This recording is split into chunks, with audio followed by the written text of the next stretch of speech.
In this lesson, we will be filtering the data in our bucket list so that we do not display the completed bucket list items.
We only have this item which completed is set to false. Alright, so this skydiving that is over here has already been completed. So now let me show you a simple way for checking the condition. So if there is a condition and you want to check if the condition is false, then instead of using this equals to false, you can use an exclamation sign in front of the condition. This will check if this condition is false. If you want to check if it's true, you can use it without the exclamation mark, and if you use the exclamation sign, then this will check if this condition is false. Alright. So now I will be changing the status of this item to completed. So mark is complete.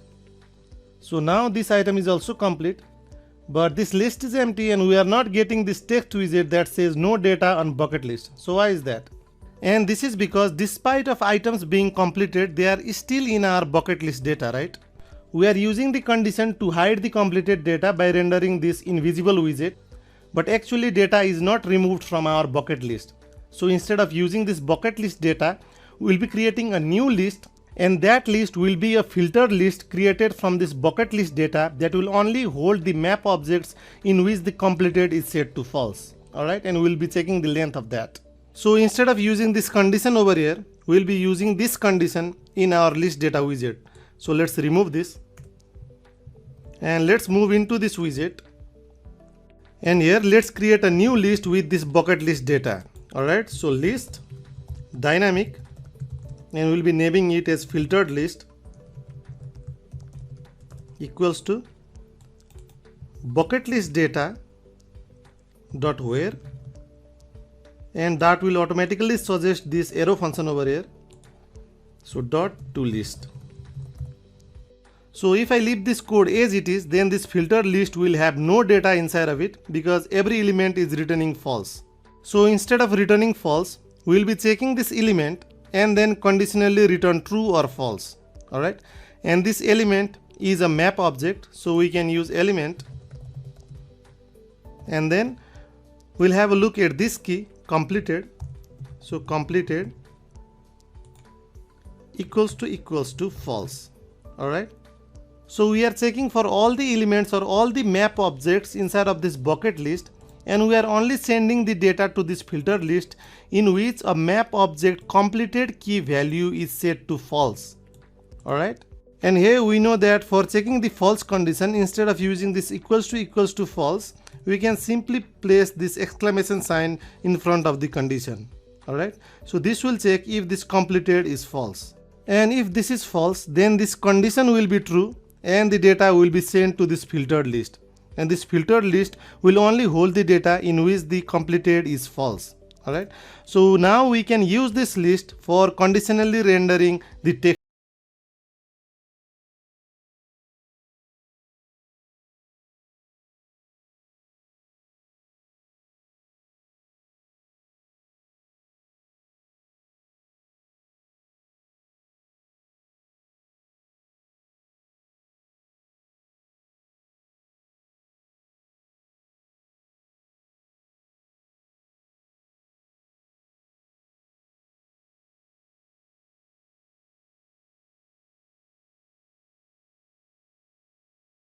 See this text widget that says no data on bucket list. So by using this where, we are able to filter the data and only keep the elements or map objects in which this completed key is set to false.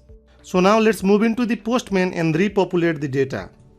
Let's rerun this add initial bucket list. Alright, and we have this data over here. So let's move into our app, and if I refresh it,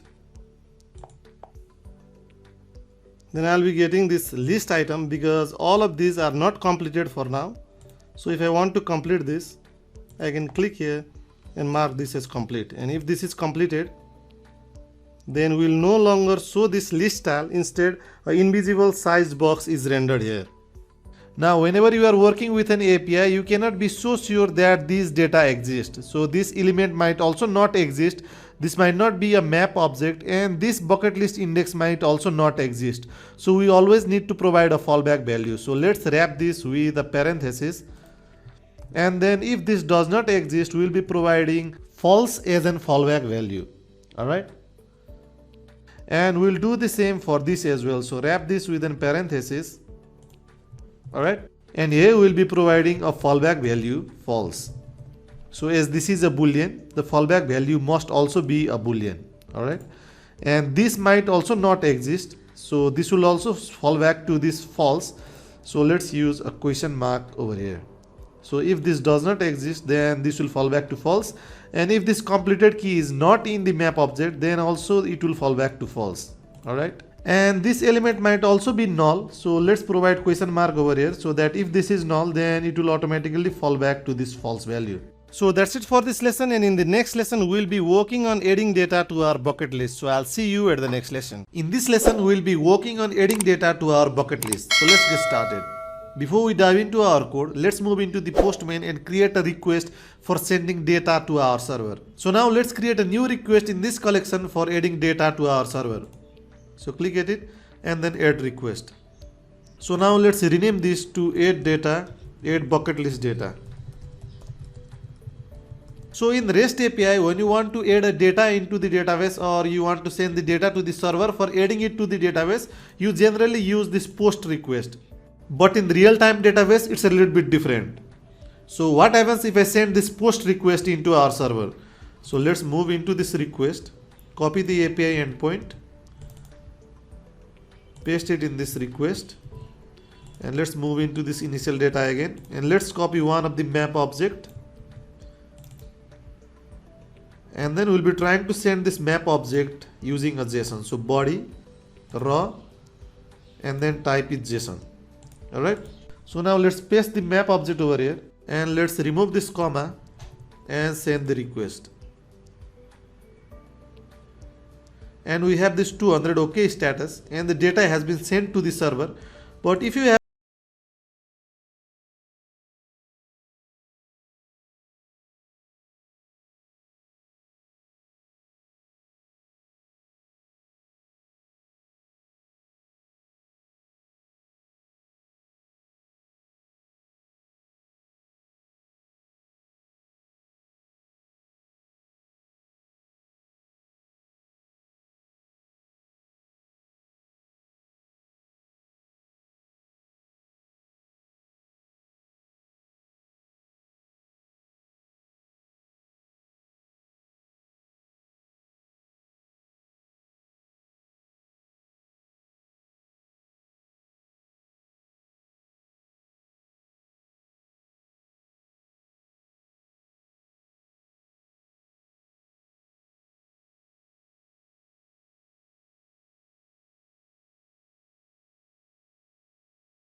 will be messed up in the response. So instead of post request, we will be using the patch request.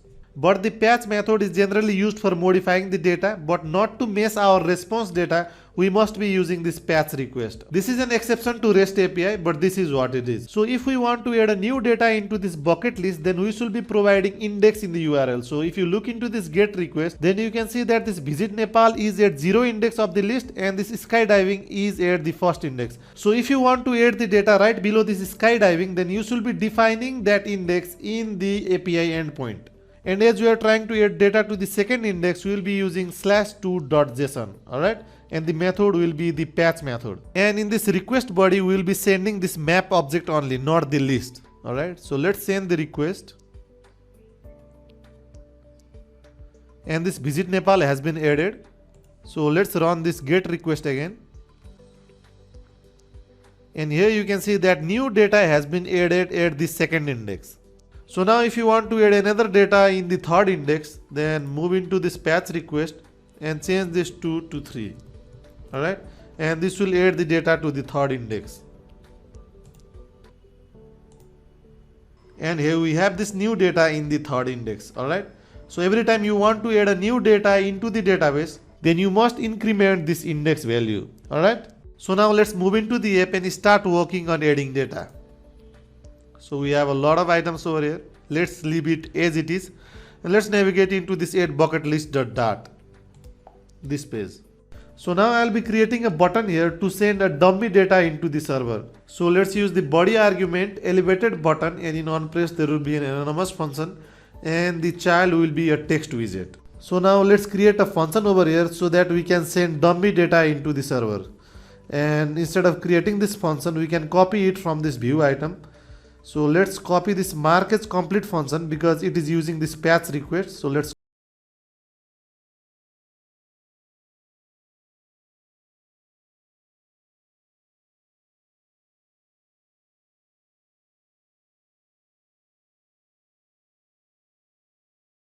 have this navigator.pop with refresh, because when the data is added we need to refresh the list, so that's alright.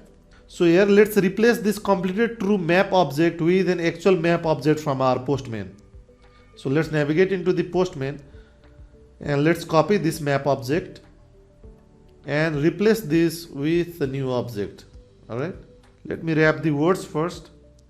And now we'll be sending this data through a patch method into this API endpoint. But this API endpoint needs an increment index. So let's go ahead and create a new index in our class. So integer new index, and let's initialize in the constructor, remove this const, and then required this dot index, new index. Alright, and now let's use this widget dot new index over here. And now we need to pass this new index from our main screen. So let's move into the main screen. And here let's send the required argument new index over here. And the new index is the bucket list data dot length. So now let's save all of the codes. And you might need to auto restart your app. So auto restart. So now let's pass this add data function in the elevated button on pressed. Alright, so over here. And there are currently 4 items in this list. So open the new page, and if I click at this add data, so seems like the data has been added, but this list is not refreshing, and we'll have a look at that later. So let me go ahead and refresh this list manually. So you can see new data has been added to this list. Alright, so let's try adding the data again.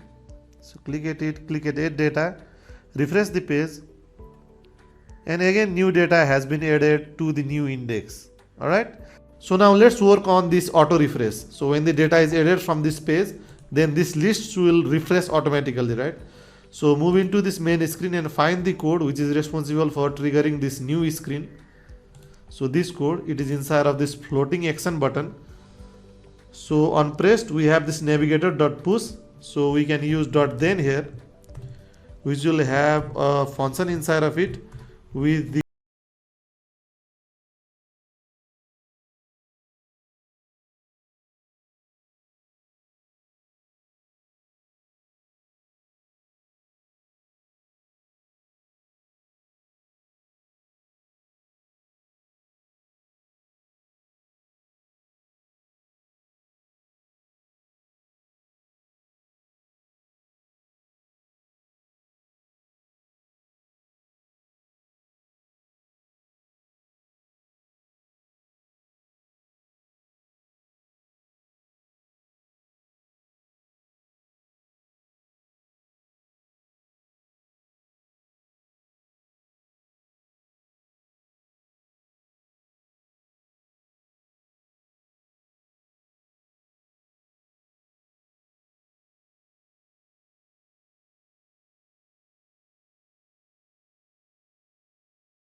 inconsistent space. So let's remove padding from here and then set the padding inside of the list style. And now we have a consistent space in our list style. So now let's work on sending the real bucket list item instead of sending this dummy data. Alright, so navigate into add bucket list, and here instead of this elevated button I'll be replacing it with a column. And the first child of this column will be the text field. And here there is no spacing, so let's wrap this column with a padding. And now we have this nice padding over here. So now let's provide a label to this text field. So decoration equals to input decoration label, and let's provide a text widget over here, activity or item. So this will provide a nice label to the text field, and we need text field for image and cost. So let's duplicate it, and this will be for the cost, estimated cost, and this will be for the image URL. Alright. And now there is no spacing between them. So let's provide a size box widget with a height of 30 pixel between these widgets. So now we have a nice padding or nice spacing. And here we will be creating the elevated button with anonymous function in onPressed and text widget as a child. Alright. And we want this button to have full width, so let's wrap it with row and wrap this elevated button with expanded widget so it takes all the width. Alright. And let's use this sized box over here as well. And now we have a nice looking form over here. And when this button is clicked, we want to execute this add data, so let's copy this function and use it in the onPressed. Alright. And now instead of sending this dummy data, we will be getting the data from the text field. So let's use text editing controller over here. So text editing controller, and the first item will be the item text, which is equals to text editing controller class. Alright. And we'll do the same for cost and image URL as well. So this will be the cost text and this will be the image URL text. So now let's assign this controller to the text field. So we have this controller argument, and this will be the item text. Let's copy this and use it over here as well. This will be the cost text, and this will be the image URL text. Alright, so these are the controllers. And now we can replace this with controller text value. So item text.text, and the cost will be the cost text.text, and the image URL will be image URL text.text. Alright, and we can leave this completed to false. So now let's save the code. And now let's try adding an item to the bucket list. So the item name will be a simple item, and the cost will be 2000, and image URL, let's keep it invalid. So click at this add item, and the item has been added to our list. Alright, the image URL is invalid, so we are getting this, but everything is working fine. So now if I try to add an empty item into our bucket list without having anything in the item estimated cost or image URL, and if I click this, then you can see that empty data will be added to our bucket list because we have no validations in our form. So in the next lesson, we will be working on validating forms. So how we can create forms and how we can validate a form in Flutter. So I'll see you at the next lesson. In this lesson, we'll be working with forms and forms validation in Flutter. While working with Flutter app, we often build a form like this for getting the user input. But user input is not always what we expect. For instance, we have this estimated cost over here, which is an integer. Or I want certain input field to accept only number values. But in this estimated cost, a user can provide a string and there will be no validation, and the string will be sent to the database. And that might be a problem. So for getting the desired input from a user, we will be using forms validation. And this is how it works. So now let's navigate into this add bucket list, and if we want to use a form, then we should be wrapping all of this component with the form widget. So let's navigate into the column where we have all this text field and elevated button. So this part. So now let's wrap it with an widget, and that widget is a form widget. So this form widget should be wrapping all of the widgets we want to apply validation on. Here this form widget is wrapping all of this text field and the elevated button, right? So we have changed this part to a form. Now it does not matter how much nested these widgets are. As long as this form is a parent of these widgets, we can apply validation in any of these text fields. Alright. And we could have also wrapped this padding with form, but wrapping this column was a better option. So now for getting the data from this form, we need a key. And the key in a form is like a text editing controller for the text field. So we need to create a variable over here that will help us get data from this form. Alright. So here let's get started by creating a variable. So var, and then I'll be naming this form as add form. And then the value of this add form will be the global key. right? And then the angle brackets, and inside of it we will be writing form state. Form state. Alright, and then the parenthesis. So this is like a text editing controller but for form. Alright, and now we need to pass this add form key into our form. So key equals to add form. Now by doing this, we will be linking this form widget to this variable. Alright, and now we can use this variable for validating the form. So let's save the code, and now let's move into the text field, and here instead of using this text field, we'll replace it by text form field. So the reason for replacing this text field with this text form field is that this text form field has an argument called validator, and this validator can be used for validating the form. So whenever you are creating a form and if there are text field inside of it, instead of using text field, you should be using this text form field. And this text form field is similar to the text field widget because it accepts all the argument of text field and it has an extra argument called validator. So let's replace this text fields with this new widget. Alright, so replace this and this as well. And now we have an argument inside of this text form field called validator. And this validator will have a function, callback function, and we'll have a callback value that will be the value of this text field. Alright, and now we can use this validator argument and this function for validating the data inside of this text field.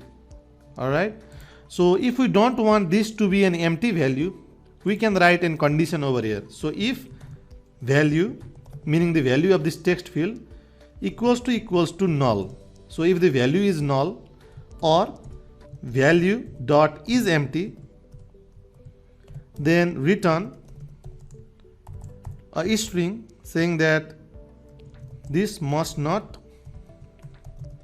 be empty. So now let's move into this elevated button, and in this on pressed we'll be replacing this add data with a function, an anonymous function for now, and we'll be validating this form when this button is pressed. So let's save the code first, and now we can use the condition over here to validate the form. So if add form, which is the key of the form that we want to validate, dot current state and then the exclamation mark dot validate function. Alright, so if the validation is successful, then this function will return true, otherwise this will return false. So if this is true, then we'll be executing the add data. Alright, for now instead of this add data, let me replace it with a print statement. So print success. Alright, and then we'll be replacing this with add data later on. Else print something wrong. So now if I click at this add item without typing anything in this item field, then I'll be getting this validation error. So this must not be empty. So from this validator function, if you return any string, then this will act as an error message. Alright, and returning a null value means that everything is okay. So I can use this return null in the else statement. So return null.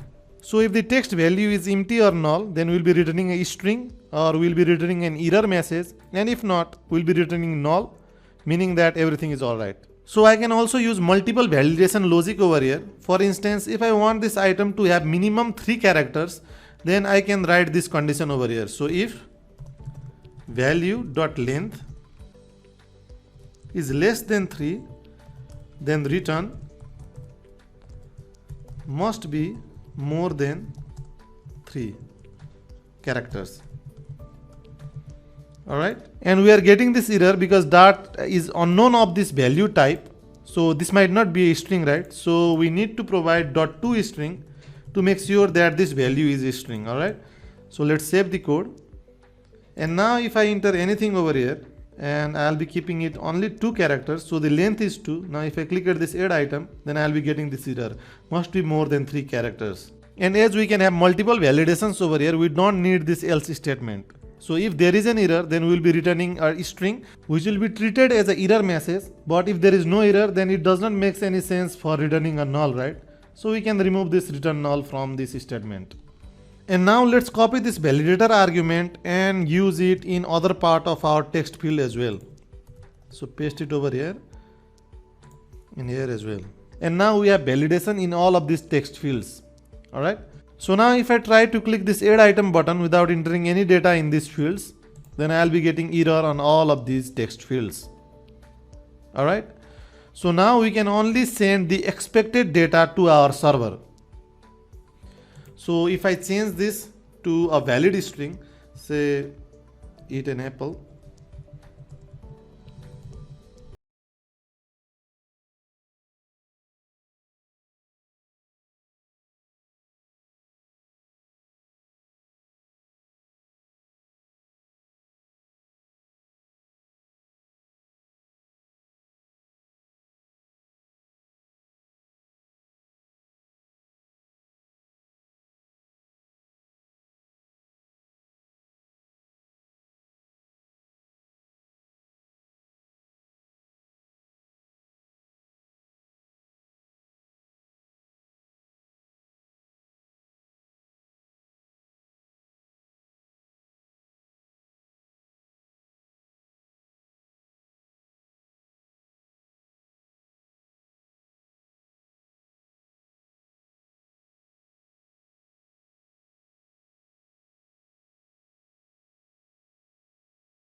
auto validate mode dot on user interaction. Alright.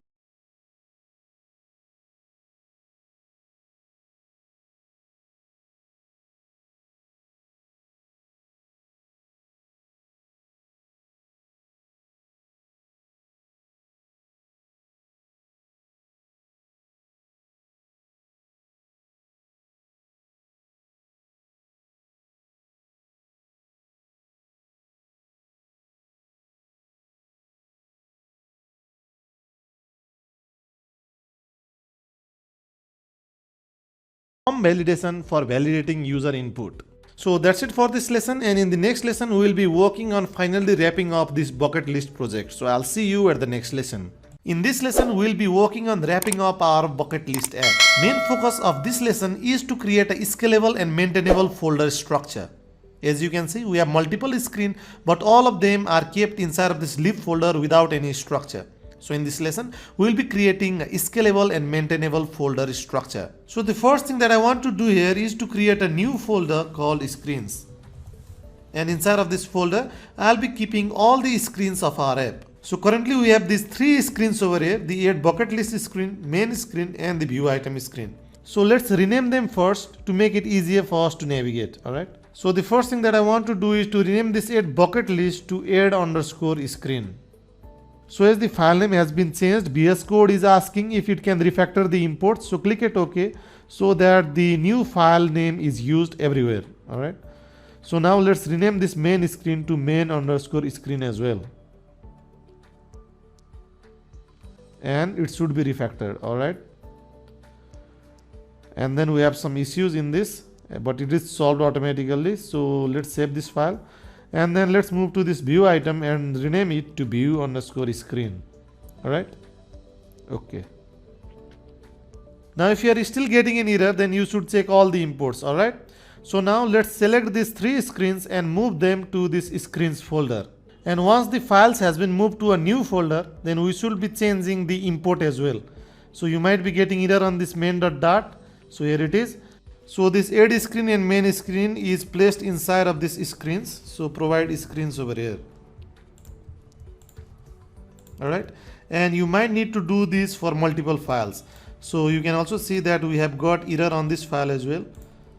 So here screens and then the add screen. And now everything seems to be fixed in our project. So if there is still error in the import, then you can go ahead and fix that as well. So save all the files. And now we have somewhat organized structure in our project, right? So all the screens are placed inside of this screen folder, and this main.dart, which is a main file, is placed outside in this lib folder. So the next thing that I want to do is to remove this number or the index from this page. So navigate into this view screen, and we have this text widget somewhere around here. So here it is. Let's remove it. And this ends our bucket list app. Now there are a lot of improvement that can be done in this app. For instance, you can use an INTL package for formatting this amount. You can send this amount to this new screen or view item screen and then display it over here somewhere.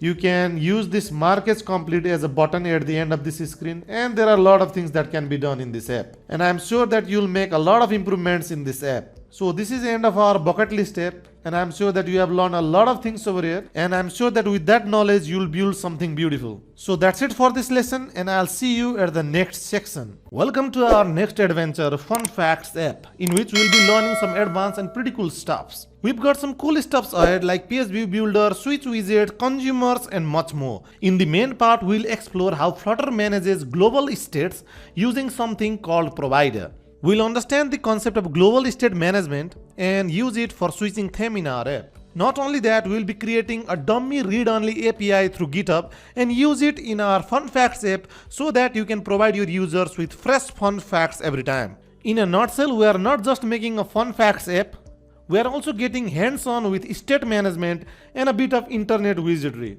And as always, you can clone this project or view the project source code from my GitHub repository.